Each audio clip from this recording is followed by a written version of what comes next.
So how does a nation once called the jewel of Africa end up with an inflation rate so high it has more zeros than you can even count? Well, the story of Zimbabwe's absolutely stunning economic collapse is inseparable from one thing: the ruling ZANU-PF party's relentless, decades-long fight to hold on to power, often at the direct expense of the nation itself. Okay, let's get into it. Picture this. It's 1980.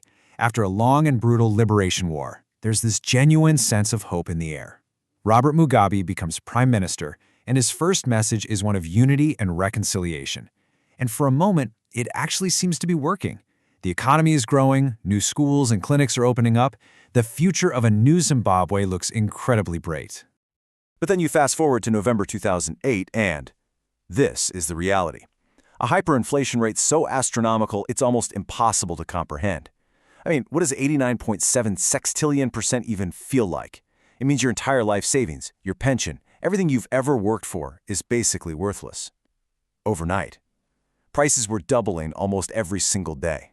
The country literally had to abandon its own currency. So the big question is, how on earth do you get from that initial promise to this catastrophic collapse? To really understand the economic disaster, you first have to look at the political blueprint that made it all possible. From the very beginning, the goal was crystal clear: consolidate power and eliminate any and all rivals. Now, what's really crucial to understand here is just how early this strategy was put into play. The Gukurundi wasn't some random act of violence, it was a cold, calculated political move. Mugabe's government unleashed the military's elite 5th Brigade on regions that were loyal to the opposition ZAPU party, all under the guise of crushing so-called political dissidents. The human cost was just staggering, but from a purely political point of view, the campaign was a brutal success. The rival ZAPU party was completely crushed, and by 1987, it was forced into a merger with ZANU-PF. This single move effectively created a de facto one-party state, and more importantly, it established a culture of violent impunity against any political opposition that would really define the decades to come. Okay, so with political dominance basically locked in, the next phase begins. And this is where the nation's finances start being used as a tool for political survival. This is where the economic self-destruction really truly kicks into high gear. So in the late 90s, challenges to Mugabe's rule start to grow, and the government's reactions become more and more desperate and fiscally reckless. In 97, to appease a really key support base, huge unbudgeted payments were just handed out to war veterans, which immediately caused the currency to crash. Then in 98, a super costly military venture into the Congo began, partly for political alliances, partly so the elite could get rich off mineral resources. And then, after a stunning loss in a constitutional referendum in 2000, the government launched its most consequential policy yet. The fast-track land reform was framed as a way of correcting colonial injustices, but in practice, it just turned into a chaotic seizure of productive farms. And this right here perfectly illustrates the pattern.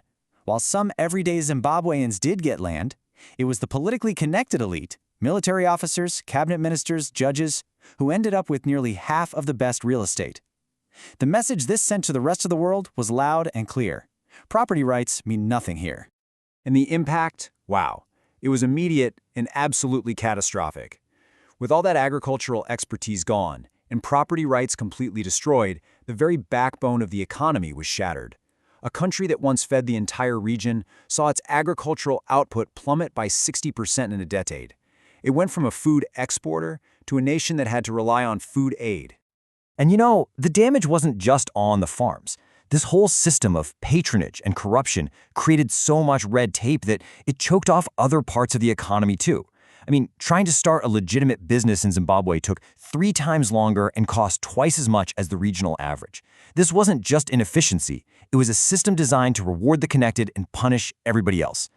So, as Mugabe gets older, the very system he built to ensure his own survival begins to turn on itself. The fight to succeed him wasn't about the country's future. It was about which faction inside the ruling party was going to seize control of the state. 2 major factions emerged. On one side, you had Team Lacoste, led by the long-serving vice president Emerson Mnangagwa. He had deep ties to the military and the security establishment, the so-called securocrats. And on the other side, you had G40, a younger group that rallied around the very ambitious and very outspoken First Lady, Grace Mugabe. This whole power struggle came to a boil in November 2017.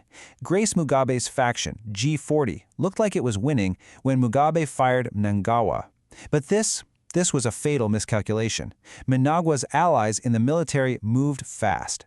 They seized control of the state TV and radio stations and placed Mugabe under house arrest. Facing impeachment, Mugabe finally resigned after 37 years in power.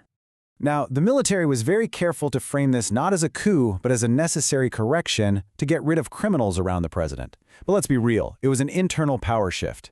The goal was to restore the influence of the securocrats, the military elite. The system wasn't being dismantled, it was just protecting itself from a hostile takeover by that G40 faction. Emerson Mnangagwa was inaugurated as president, and he promised a new unfolding democracy. So the big question is, did the change in leadership finally change the system? Well, the parallels are just striking. The Mnangagwa administration has continued the violent crackdowns on protests. Huge state-funded programs like Command Agriculture, which was supposed to boost production, instead became a way for off-budget spending and enrichment for political allies, which just fueled a new wave of inflation. And according to the U.S. Treasury, state security kept using these so-called ferret teams to abduct and torture opponents. It sounds awfully familiar, doesn't it? Now, this continuity of repression and corruption is the official reason that international sanctions are in place. And it's really important to understand that these aren't broad economic sanctions against the country itself. Instead, they're targeted at specific, powerful individuals and companies accused of undermining democracy and committing human rights abuses. And this, of course, has created two completely different narratives. The ZANU-PF government argues that the sanctions are an illegal weapon used by the West to hurt the entire economy, and it's a ready-made excuse for any economic failures. On the other hand, Western governments maintain that they are just restrictive measures that specifically target the ruling elite, who are actually responsible for the country's problems in the first place. Which brings us right back to the central theme here. From the Gukurahandi massacres to the farm seizures, all the way to the 2017 coup, the story of Zimbabwe seems to be one of a political system that prioritizes its own preservation above absolutely everything else. And that leaves us with one final big thought. Can a country truly change when the very architects of its crisis remain in charge? The answer to that question is what will determine the future of Zimbabwe.